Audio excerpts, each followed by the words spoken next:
সবাইকে স্বাগত দীপ্ত সংবাদের সাথে রয়েছে দোলা ডলারের। শুরুতেই জানাবো সংবাদ শিরোনাম। দেশে একদলীয় শাসন কায়েমের চেষ্টা হচ্ছে, নারায়ণগঞ্জ সমাবেশে জামায়াত আমিরের অভিযোগ। মেহেরপুর ও লালমনিরহাট সীমান্ত দিয়ে 7 জনকে পুশিনের চেষ্টা বিএসএফের, বাধা দিল বিজিবি। ঢাকা ও চট্টগ্রাম নগরীতে ফল মেলার আয়োজন, মৌসুমী দেশি বিদেশি ফল দেখতে মানুষের ভিড়।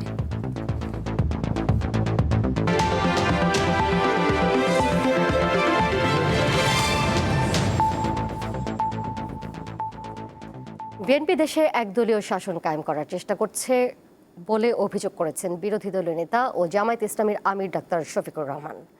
সকালে নারায়ণগঞ্জের কেন্দ্রীয় ঈদগাহ মাঠে আয়োজিত কর্মী সম্মেলনে তিনি এই অভিযোগ করেন। তিনি আরও বলেন, বিগত সরকার বড় বাজেট দিয়ে লুটপাট করেছে, বর্তমান সরকারও বড় বাজেট দিয়ে সেই পথে হাঁটছে। বিগত ফ্যাসিস্ট সরকারের ন্যায় এই সরকারও একদলীয় শাসন ব্যবস্থা কায়েমের চেষ্টা করছে। এছাড়া সরকার এরই মধ্যে অনেক অঘটন ঘটিয়েছে বলেও মন্তব্য করেন জামায়াত আমির। বলেন, কেন্দ্রীয় ব্যাংকের গভর্নর থেকে শুরু করে বিভিন্ন পদে অনুগত দলের কর্মীদেরকে নিয়োগ দিয়েছে। এইভাবে একদলীয় শাসন কায়েম করার চেষ্টা করা হচ্ছে। এ সময় তিনি দলীয় নেতাকর্মীদের আগামী নারায়ণগঞ্জ সিটি কর্পোরেশনের নির্বাচনে নারায়ণগঞ্জ মহানগরের আমির আব্দুল জব্বারের নাম ঘোষণা করে তাকে জয়ী করার আহ্বান জানান। সম্মানিত ভাই এবং বন্ধুগণ, ইতিমধ্যে সরকার অনেক অঘটন ঘটিয়ে ফেলেছে। কেন্দ্রীয় ব্যাংকের গভর্নর নিয়োগ, ইসলামী ব্যাংক সহ বিভিন্ন ব্যাংকের দিকে কালো হাত, বিশ্ববিদ্যালয়ের যোগ্য বিসিদেরকে সরিয়ে দিয়ে দলের একান্ত অনুগত দলের কর্মীদেরকে বিসি হিসাবে বসায় দেওয়া, জেলা পরিষদের মতো গুরুত্বপূর্ণ জায়গায় নিজেদের দলীয় ক্যাডার এবং নেতাদেরকে প্রশাসক হিসেবে বসিয়ে দেওয়া, এইভাবে একটা দলীয় শাসন, একদলীয় শাসন বাংলাদেশে কায়েম করার চেষ্টা করা হচ্ছে। ইতিহাস ভুলে গেলে হবে না, শেখ মুজিবুর রহমান সাহেবও একদলীয় বাকশাল কায়েম করেছিলেন না, অর্ধ বছরও ক্ষমতায় থাকতে পারেননি এরপরে। সুতরাং একদলীয় শাসনে দেশের মানুষ মেনে নেবে না।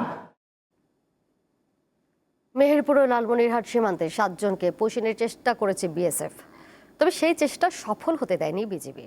শুক্রবার ভোরে মেহেরপুর সদর উপজেলার বুড়িপোতা বিওপির খালপাড়া সীমান্ত দিয়ে 4 জনকে ঠেলে দেওয়ার চেষ্টা করে বিএসএফ। এ সময় সীমান্তের ওপারে 4 জনকে দেখতে পেয়ে স্থানীয়রা বিজিবিকে খবর দেয়। খবর পেয়ে বিজিবি ঘটনাস্থলে গিয়ে তাদের বাধা দেয়। বর্তমানে তারা শূন্য রেখায় অবস্থান করছেন। অন্যদিকে লালমনিরহাট পাটগ্রামের কালীরহাট দিয়েও 3 জনকে পুশিনের চেষ্টা করে বিএসএফ, তবে বিজিবির বাধায় সেই চেষ্টাও সফল হয়নি।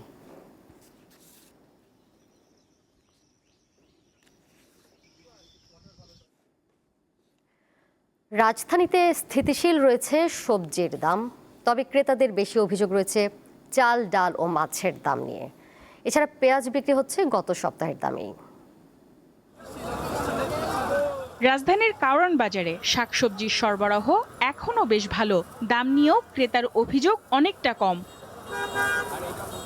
তবে সবজির বাজারের এই স্বস্তি মলিন হয়ে যাচ্ছে অন্যান্য নিত্যপণ্যের কারণে। চাল, ডাল সহ অন্যান্য মুদিপণ্যের মাসের পারিবারিক বাজেট মেলাতে হিমশিম খাচ্ছেন মধ্য ও নিম্ন আয়ের মানুষ।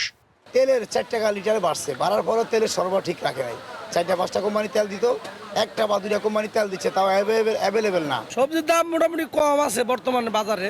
আপনার এই যে করলা 60 টাকা, 50 টাকা, পটল 40 টাকা, বেগুন 60 টাকা। আপনার এই যে গাজর ছিল 200 টাকা কেজি, আজকে গাজর 120 টাকা কেজি। অন্য অন্য সময়ের তুলনায় আমি তো সবসময় বাজার করি, আর খুব আমি সস্তায় পেয়েছি। যেহেতু আমরা সীমিত আয়ের মানুষ, যে ফিক্সড স্যালারিতে আমরা জব করি, তো সেক্ষেত্রে আসলেই এরকম যদি বাজার অবস্থা থাকে তাহলে আমাদের জন্য অবশ্যই ভালো হবে। মশলার ক্ষেত্রে বিশেষ কোনো পরিবর্তন আসেনি। সপ্তাহের ব্যবধানে পেঁয়াজ, আদা ও রসুনের দাম আগের মতোই রয়েছে। দেশি রসুন 100 টাকায় বেচা হইতাছে, পেঁয়াজ 40 টাকায়। সীমিত মানে মাল বাড়ে না, মোটামুটি সহনীয় পর্যায়ে। কিছু কিছু পণ্য হয়তো একটু ব্যতিক্রম হতে পারে। সরবরাহ স্বাভাবিক থাকায় মাছের দাম স্থিতিশীল বলে দাবি বিক্রেতাদের। বিপরীত মেরুতে দাঁড়িয়ে ক্রেতাদের অভিযোগ প্রায় সব প্রজাতির মাছ নিয়ে। এই সপ্তাহে শিং মাছ বিক্রি করতেছি 450 টাকা কেজি, আগে বিক্রি করছি 500-600 টাকা কেজি।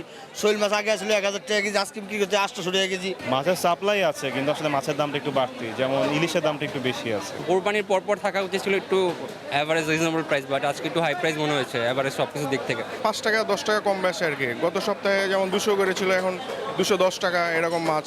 এছাড়া প্রতি কেজি গরুর মাংস বিক্রি হচ্ছে 800 টাকায় এবং খাসির জন্য ক্রেতাকে গুনতে হচ্ছে প্রতি কেজি 1250 টাকা। সঞ্জিদা প্লাবনী, দীপ্ত সংবাদ, ঢাকা।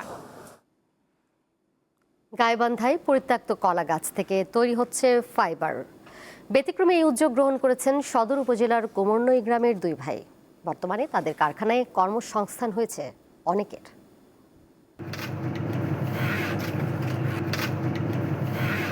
ফেলে দেওয়া কলার গাছ বাগান থেকে সংগ্রহ করেই এভাবে মেশিনের সাহায্যে তৈরি করা হচ্ছে সুতা তৈরির ফাইবার।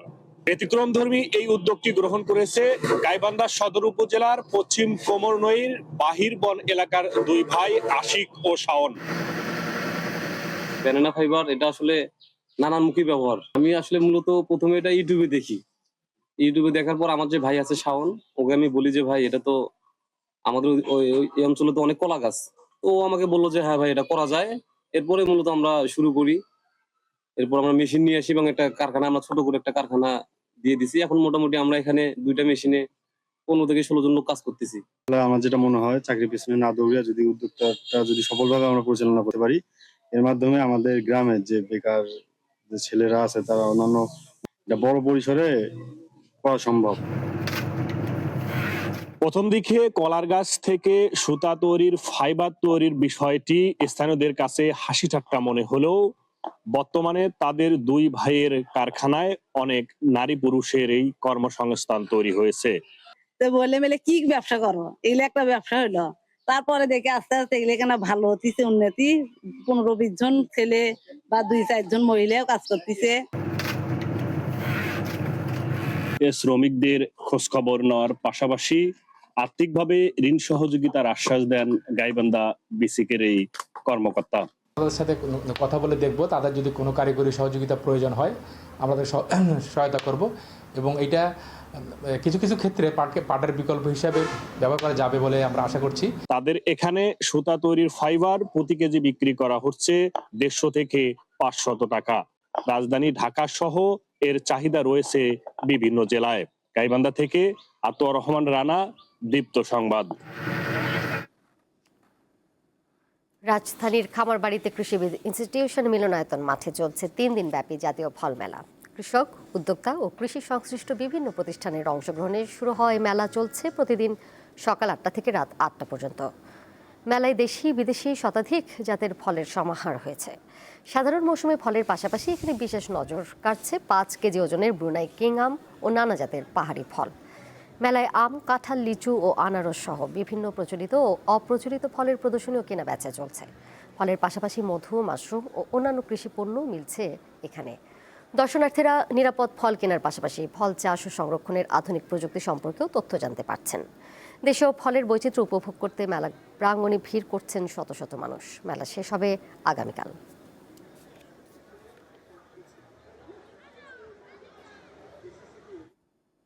এবার কেওয়াই স্টিল চট্টগ্রাম সংবাদ।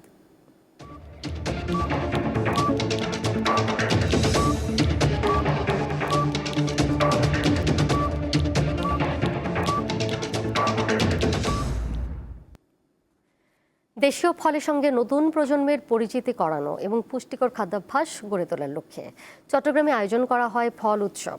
বৃহস্পতিবার রাতে নগরীর একটি কমিউনিটি সেন্টারে এই উৎসবের আয়োজন করা হয়।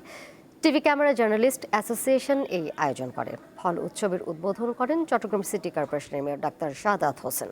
অনুষ্ঠানে প্রধান অতিথি হিসেবে উপস্থিত ছিলেন চট্টগ্রাম 9 আসনের সংসদ সদস্য আবু সুফিয়ান। বিশেষ অতিথি ছিলেন বিশিষ্ট ব্যবসায়ী অমল কান্তি দাস ও তন্ময় দাস।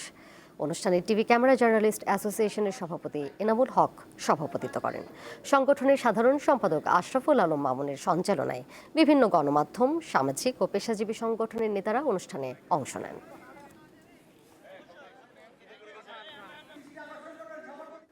সাভারে মেধাবী শিক্ষার্থীদের উৎসাহ দিতে 223 জন শিক্ষার্থীর হাতে বৃত্তি তুলে দিয়েছে জাবালি নূর ফাউন্ডেশন। সকালে সাভারের জাতীয় যুব উন্নয়ন ইনস্টিটিউট মিলনায়তনে অনুষ্ঠানে শিক্ষার্থীদের মাঝে বৃত্তি প্রদান করা হয়। এতে প্রধান অতিথি হিসেবে ছিলেন ঢাকা 19 আসনের সংসদ সদস্য ডাক্তার দেওয়ান মোহাম্মদ সালাউদ্দিন। প্রধান আলোচক হিসেবে উপস্থিত ছিলেন ফরিদপুর 1 আসনের সংসদ সদস্য ও ফাউন্ডেশনের প্রধান উপদেষ্টা অধ্যাপক ইলিয়াস মোল্লা।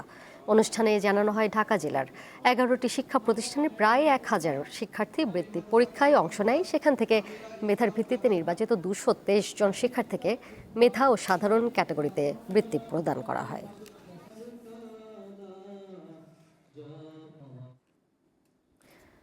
আন্তর্জাতিক প্রসঙ্গ।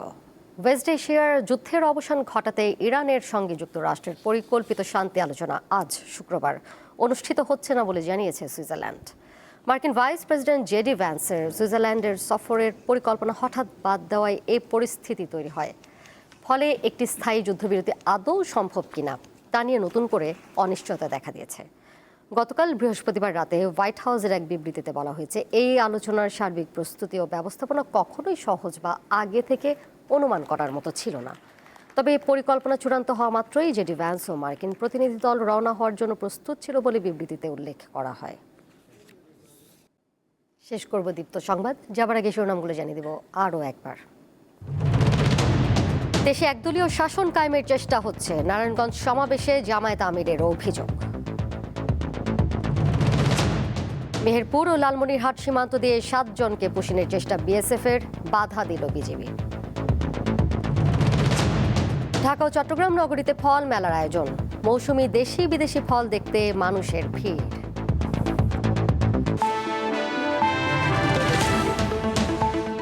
এই ছিল এখনকার মতো। পরের সঙ্গে দেখবেন সন্ধ্যা 6টা 40 এছাড়াও আরও তথ্য এবং বিনোদনের নানা খবর জানতে যুক্ত থাকুন দীপ্ত ডিজিটাল প্ল্যাটফর্মে। সবাইকে ধন্যবাদ এতক্ষণ সাথে থাকার জন্য।